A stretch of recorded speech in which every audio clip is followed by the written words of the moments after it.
शुक्ल पक्ष की नवमी तिथि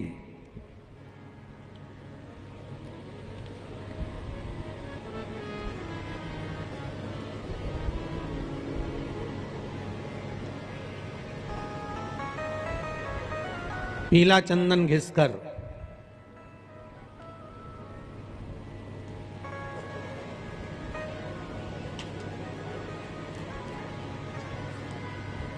उस चंदन को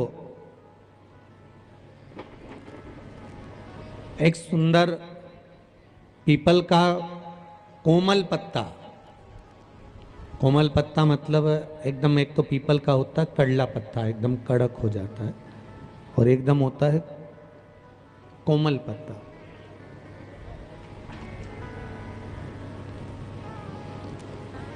उस पीपल के कोमल पत्ते पर पीला चंदन घिसकर, जो वो चंदन होता है, उस चंदन को घिसकर उस चंदन को उस पत्ते पर रख ले।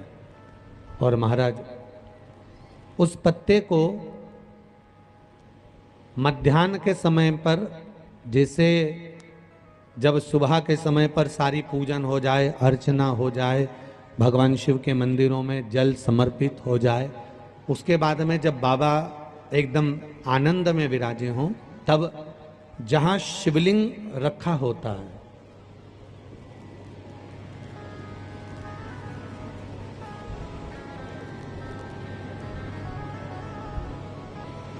जैसे ये शिवलिंग है और ये कटी भाग जहां शिवलिंग रखा हुआ है, इस कटी भाग पर जहां शिवलिंग रखा है उसके पास में ही 3 उंगलियों से चंदन का लेपन उस कटी भाग पर करना है।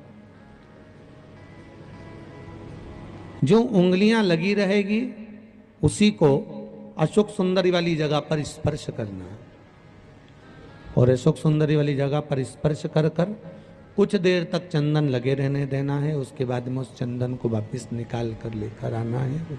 कटी भाग पर जो लगाया गया है उसको भी निकाल कर वापस लेकर आना है। फिर बाबा का स्नान नहीं कराना है, केवल चंदन लेकर आना है, उसी पीपल के पत्ते पर रखकर। एक डिब्बी में उस चंदन को आप रख लीजिए। कुछ दिन जिसकी नेत्र ज्योति कमजोर है, चश्मा लग रहा हो, श्रवण शक्ति कमजोर हो, सुनाई कम दे रहा हो, उसके कंठ से इस ठोड़ी तक उस चंदन का तिलक लगाना प्रारंभ कर दीजिए, और नेत्रों के नीचे थोड़ा सा वो चंदन लगाना प्रारंभ कर दीजिए। लगभग 20 से 22 दिन तक आप उसका प्रयोग करिए, और एक रुद्राक्ष का जल शिव को समर्पित कर कर उस जल का आचमन करना प्रारंभ कर लीजिए। लगभग 22 दिन लगेंगे। धीरे धीरे फिर जाकर डॉक्टर को जांच करा लेना, नेत्र की ज्योति बढ़ना प्रारंभ हो गई है। पर विश्वास के साथ में, भरोसे के साथ में, क्योंकि सबसे मूल अगर कुछ है तो विश्वास मूल है। मानो तो मैं गंगा मां हूं, और ना मानो तो बहता पानी। अगर आपका विश्वास प्रबल होगा, भरोसा अगर प्रबल होगा, विश्वास अगर प्रबल होगा तो भगवान मिलेगा, और अगर विश्वास नहीं है तो परमात्मा नहीं मिलेगा।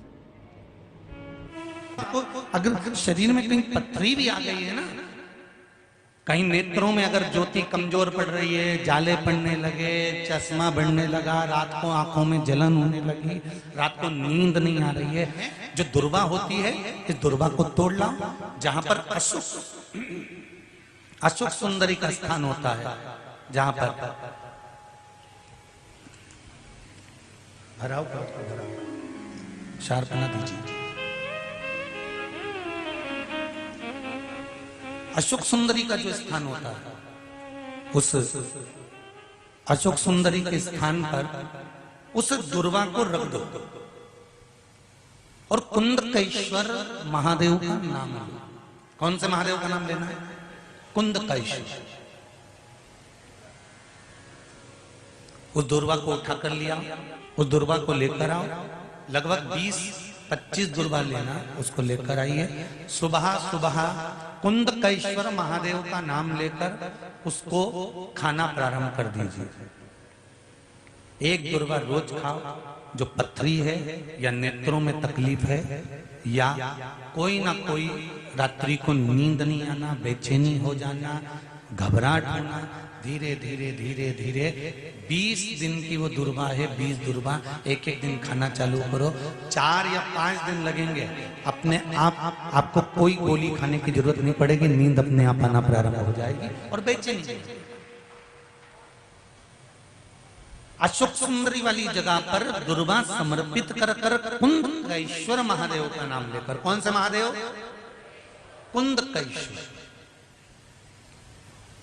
महादेव का नाम लेकर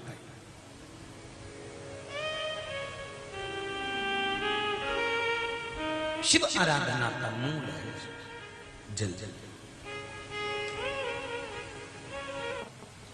मेरी माताओं से, मेरे भाइयों से, लाखों करोड़ों लोग शिव महापुराण की कथा यो आस्था चैनल पर और फेसबुक यूट्यूब पर सुन रहे हैं, उनसे भी कहूंगा, अगर लक्ष्मी नहीं आ रही, संपदा नहीं आ रही, व्यापार नहीं चल रहा, तकलीफ बहुत ज्यादा हो रही है, कष्ट पर कष्ट बढ़ रहा है, कोई अच्छा कर्म हो ही नहीं रहा, एक बीते से नाप कर छोटा सा सफेद वस्त्र ले लो।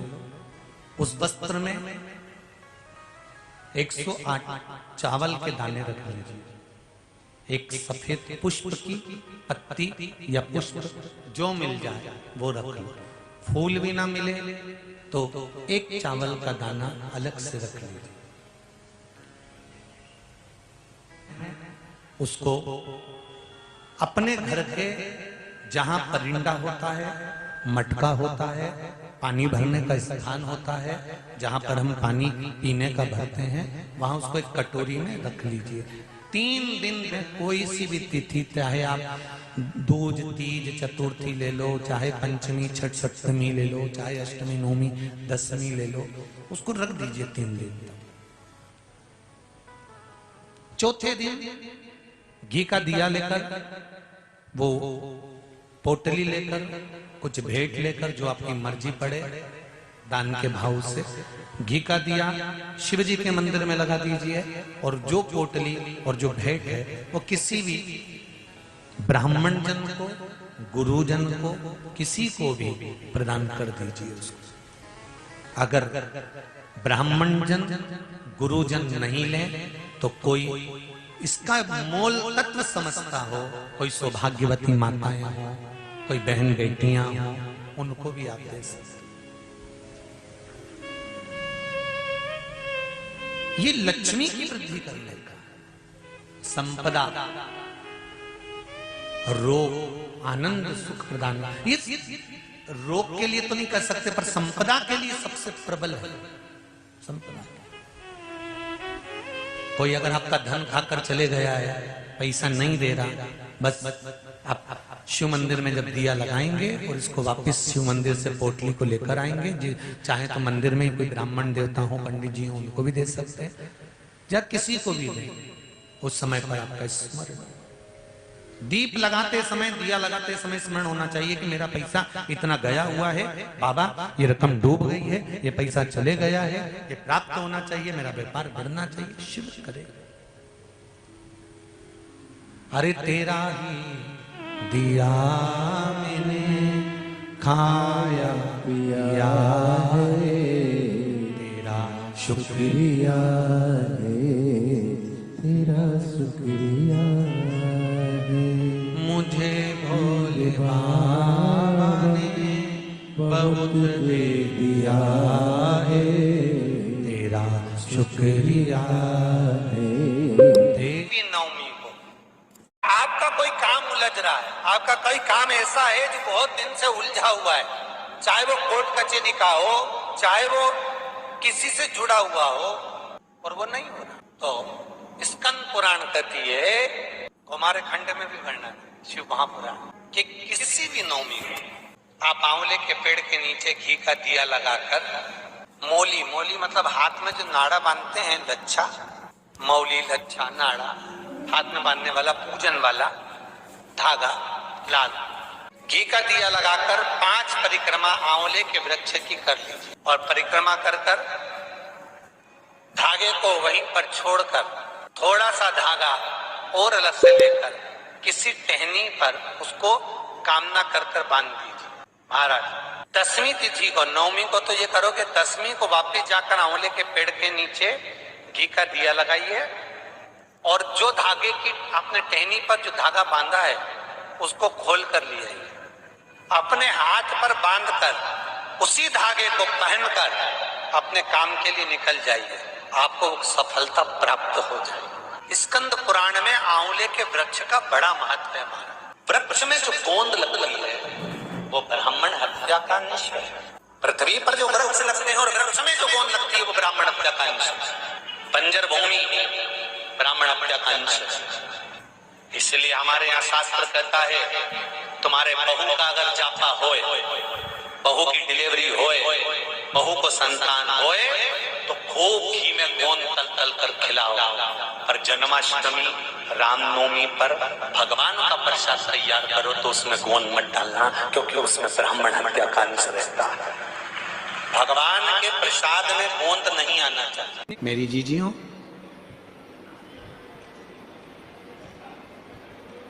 कभी कभी जिस व्यक्ति के शरीर का ताप नहीं उतर रहा, ताप मतलब बुखार, बुखार उतर ही नहीं रहा, डॉक्टर अपना काम कर रहे हैं, उनको करने दो, क्योंकि डॉक्टर शिव का रूप है।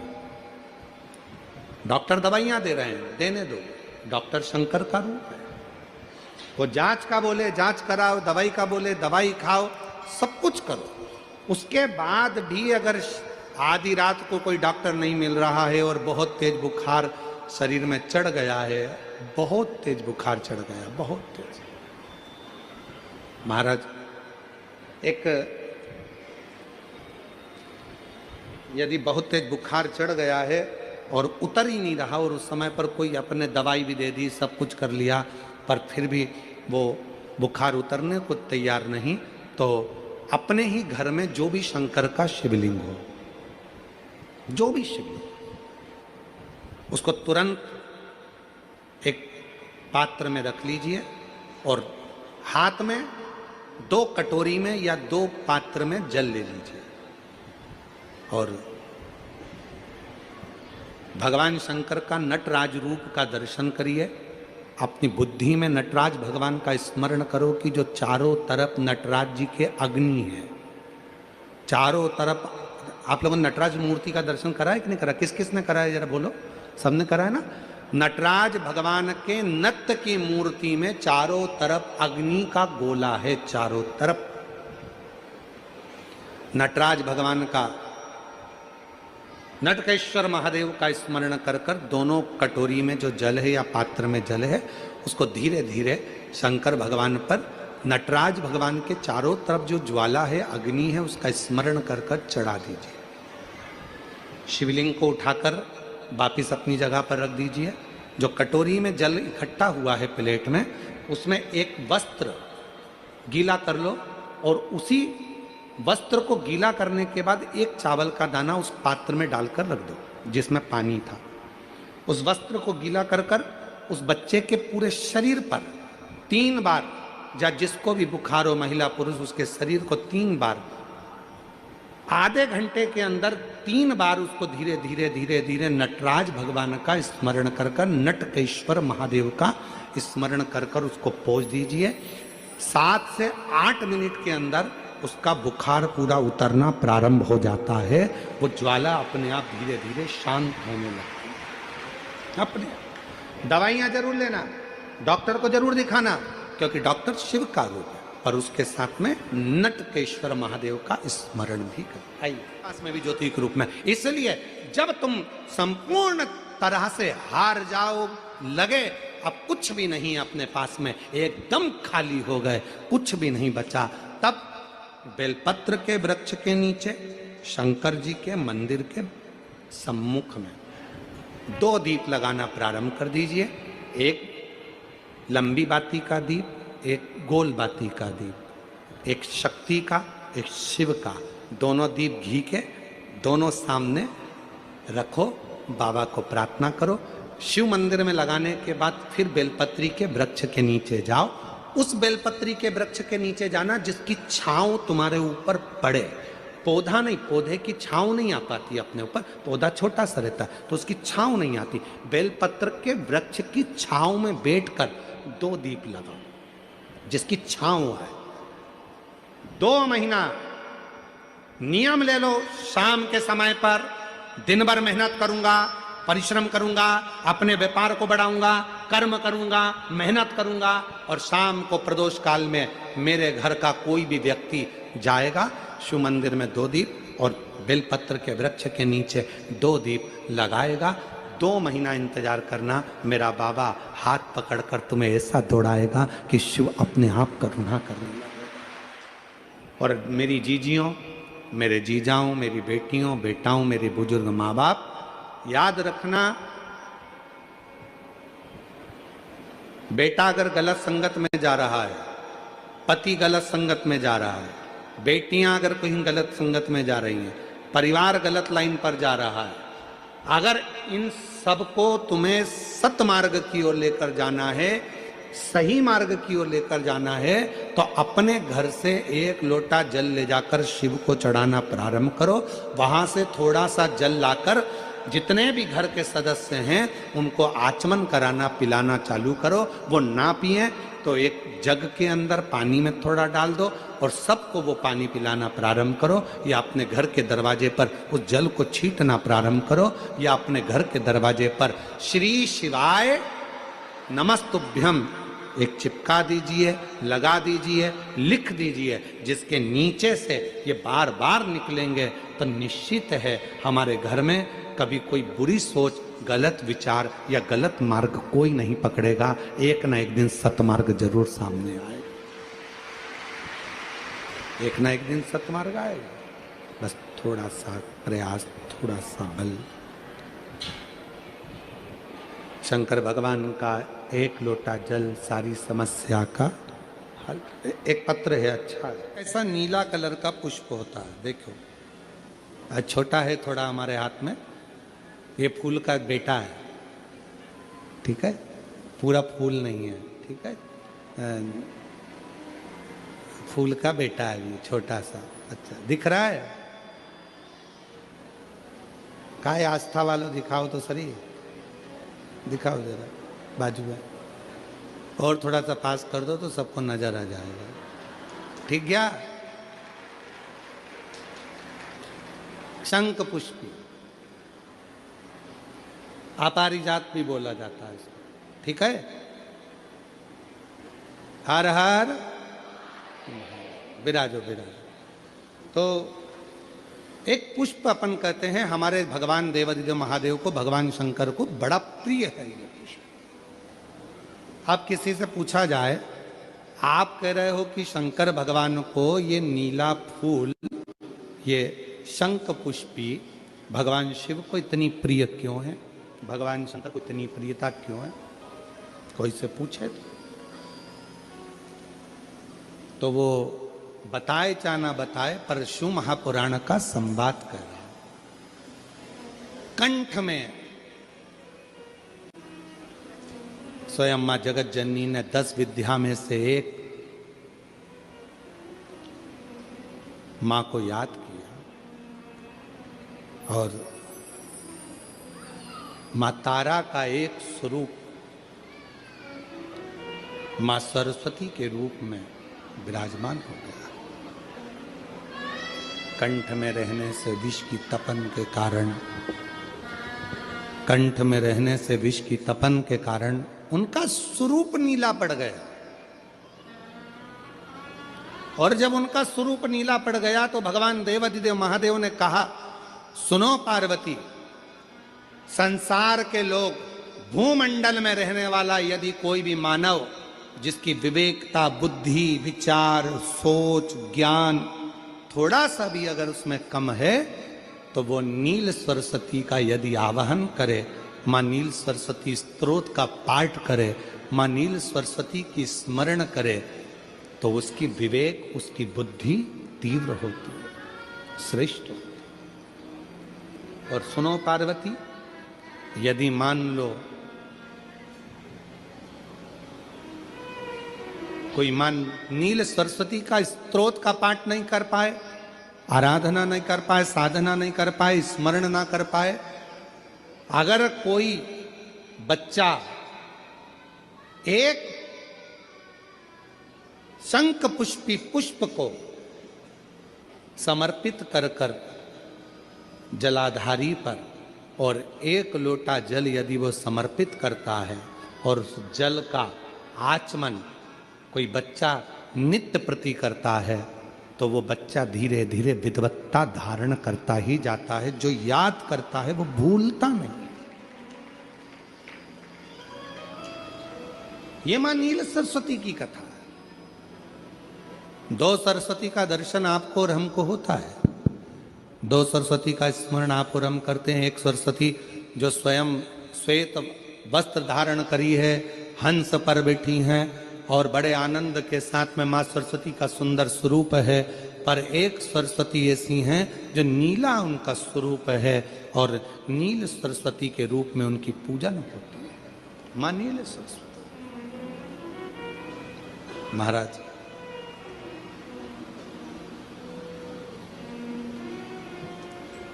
जैसे कोई कोई बच्चे ऐसे होते हैं कि जन्म लेने के बाद में उनकी राल टपकती रहती है, विद्वान नहीं हो पाते, पलंग पर पड़े रहते हैं, पांव हाथ काम नहीं करते हैं और डॉक्टरों का इलाज चलता रहता है, पर वो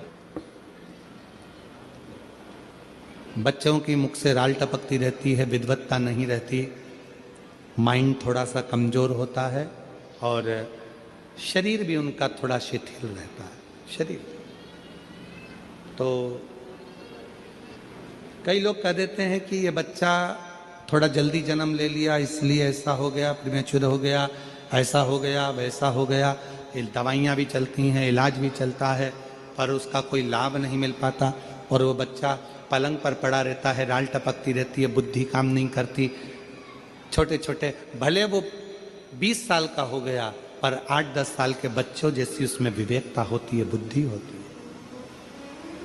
मेरा निवेदन है उन माताओं से, थोड़ी मेहनत आपको करना पड़ेगी उस बच्चे के लिए। अष्टमी, नवमी और चतुर्दशी 3 तिथियां पकड़ कर रखना। कौन कौन सी? जम के बोलो। अष्टमी, नवमी, चतुर्दशी। ये 3 तिथियां ऐसी हैं, चतुर्दशी अमावस्या की भी और चतुर्दशी पूर्णिमा की।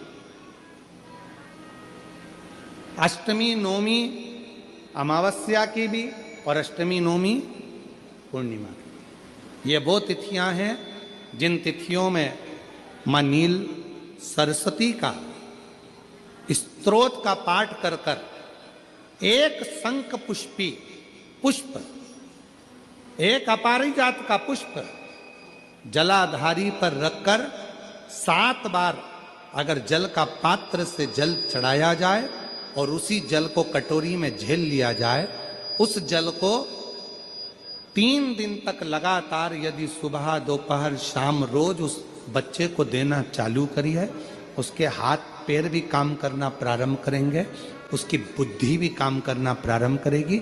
जो वो पलंग पर पड़े पड़े राल टपकाता रहता है, उसको लोग कहते हैं कि 18 साल का हो गया और दिमाग केवल 10 साल का है, 5 साल का है, उसमें धीरे धीरे बुद्धि प्रबल होना प्रारंभ हो जाएगी और वो भी एक दिन कार्य करना प्रारंभ कर देगा। जिसको प्रीमेच्योर बच्चे भी कहते हैं। लोग कहते हैं ये बच्चा जल्दी हो गया था, ये बच्चा बीमार पड़ गया था, बचपन में इसको कोई इंजेक्शन ऐसा लग गया था, बचपन में ऐसा हो गया था, बचपन में वैसा हो गया था, गर्भाशय का जल उसके मुख में चले गया था, तो ये बच्चे की ऐसी गति हो रही है। उस बच्चे के लिए अगर आपके आसपास के क्षेत्र में भी कोई बच्चा ऐसा है तो उसको मां नील सरस्वती का स्मरण जरूर कराएं।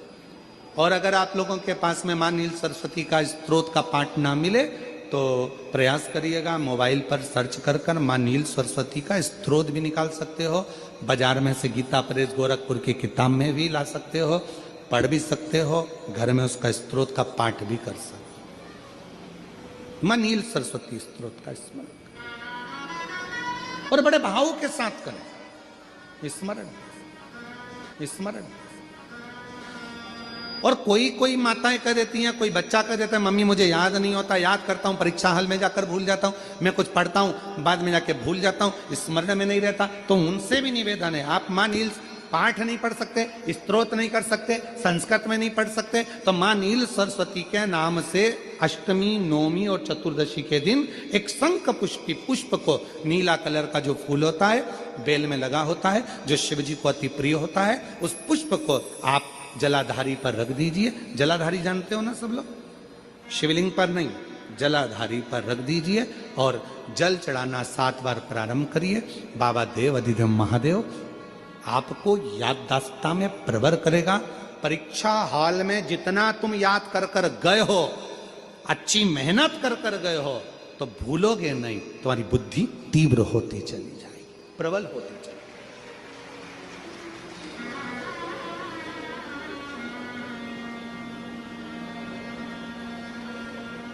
आजकल आयुर्वेद में आप लोग अगर आयुर्वेदिक दवाइयाँ लेते होंगे, आयुर्वेद वालों के पास यदि जाते होंगे, तो वो भी अगर बच्चा पढ़ने में कमजोर है, बुद्धि से कमजोर है, तो उसको शंख पुष्पी की चाय पीने का भी कहते हैं। बाजार में आती होगी शायद, है भैया कह रहे हैं कि बाजार में वो चाय भी मिलती है, नीली चाय। महाराज याददाश्ता के लिए, उसको प्रवर करने के लिए शिव कथा कर रही। कौन सी सरस्वती? जम के बोलो, जम के जरा, पूरा तो नाम बोलो। मां नील सरस्वती। तुमने डायरेक्ट कह दिया नील सरस्वती। मां कौन लगाएगा? मां है ना अपनी, तो उसका संबोधन पूरा होना चाहिए। कौन सी सरस्वती? मां नील सरस्वती का स्मरण सुख देता, आनंद देता।